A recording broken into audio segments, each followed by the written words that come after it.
মাননীয় স্পিকার, আমরা দেখছি এই দেশে, আমরা পার্লামেন্টে এসে দেখি এবং শুনি, আমরা দেখি যে এখানে তেলের কোনো অভাব নাই। পার্লামেন্টে তেল থাকলে কি হবে মাননীয় স্পিকার? আমরা পেট্রোল পাম্পে কোনো তেল পাই না। আমার গাড়ি 3টা 4টা পর্যন্ত, রাত পর্যন্ত পেট্রোল পাম্পে বসে থাকতে হয় 5 লিটার 6 লিটার তেল নেওয়ার জন্য।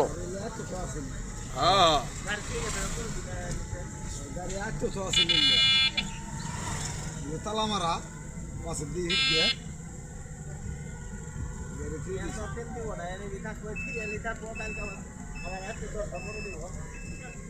হ্যাঁ আজ তেল দেবো না